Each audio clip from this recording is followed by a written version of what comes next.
Jamal Nias here with a victorious Adam Cullen. What an amazing atmosphere that was. And was that getting rid of the demons of what happened in April? Because I overheard an interview with you before of you saying that you've not felt nerves like that in a long time, and we could see how serious and how much it meant to you when you were heading down the ramp.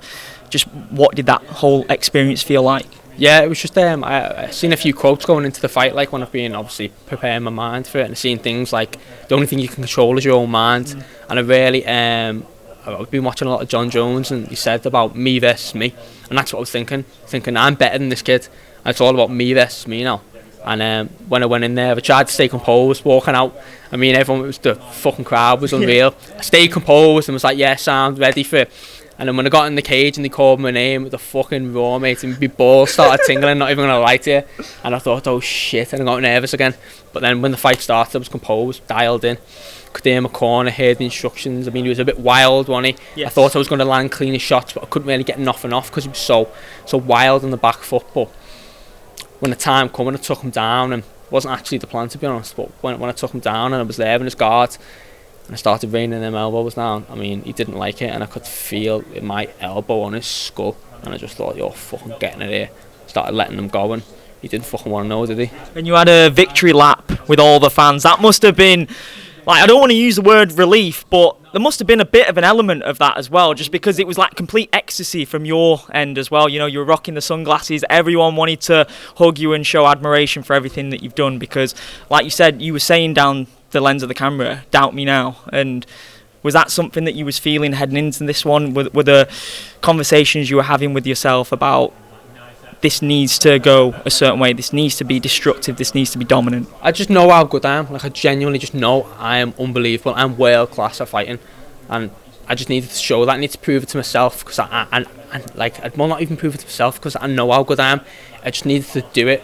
Do you know what I mean? After what happened last time, get back to the confident way I've been, because I know where I'm going. I knew that was only a bump in the road, and it was a relief, because I had that pressure on me, and obviously everyone shows out in these Manchester cards, and I thought, you know what, because I fucked it up last time, and they deserved a big performance from me, so that was where the pressure come from. I thought, I'm going to just show all yous, like, yous aren't wasting your money following me, because I'm the fucking man, and I've just done that, just emptied some kid. In hindsight now, you know, I know it's quite immediate, but do you think in a few years' time you'll look at that experience back in April and think that was vital for my growth as a fighter, not just in terms of, you know, your ability in the cage, but the mental aspect? Before this fight, I was even telling people it's the best thing that's ever happened to me. Yeah. Mentally, I've leveled up. Like, I've matured so much as an athlete, and like, I just needed that. I think was getting a bit carried away with myself, and to be honest, I reckon I could have been in the UFC by now. If I'd beat him and then won in July like I was planning on, I'd been fucking 8-0, and I'd probably been in the UFC 8-0 with 8 finishes. So I needed that to slow me down and really like round out my game, and I feel like my game's coming on so much. Like, I can fight anywhere, like, and I've shown that. Like, realistically, that kid's a black belt. I think he's a 2-stripe fucking BJJ black belt. Experienced guy. Fucking 25 professional fights. And when I was on top of him, he couldn't fucking handle me. Like, I mean, how fast did it finish? Like 4 minutes in or something? Yeah. He couldn't fucking handle me. And you are young in your career as well. Like, you've not been professional for that long, and to have made the waves that you have done, you're on a lot of people's, well, I don't even know if we can call you a prospect anymore, but like most exciting up-and-coming fighters in the country. You and your teammate Luke, who's just put on an incredible show. Like, those nights in the UFC, I can envision them. I can envision a card in Liverpool with you, Molly, Paddy, Luke. Is that what you envision as well? Well, absolutely. I mean, I'm only 25. Do you know what I mean? That was my 8th professional fight, and I'm just getting better every time. I'm getting faster every camp. I'm getting stronger every camp. I'm getting more experience. My jiu-jitsu's getting better. My all-round MMA's getting better. And like, I feel like even I'm only getting to show snippets, because every time I get in the cage with someone and I'm on, no one can handle me. I mean, every time I've been on, no one's been able to get out the first round. So for me, it's just like, I'm only showing snippets of how good I am. Realistically, like 4 minutes into that fight, I could have fought for fucking 10 rounds tonight. I felt so fit and so prepared.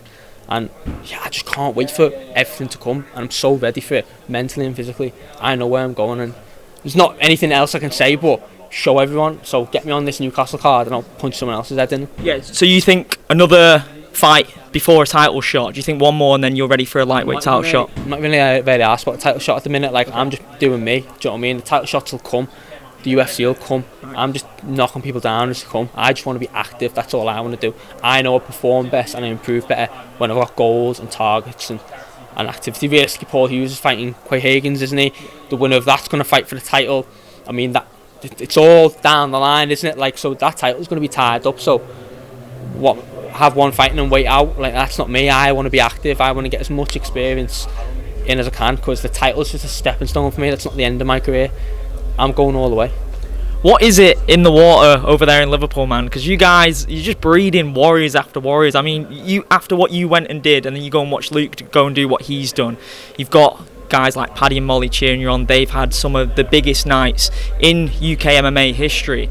It must just fill you with pride as well from the fan reaction across MMA and boxing. I mean, people just recognise how good we are, especially, like, I mean, people always go on, what's in the water, why is your...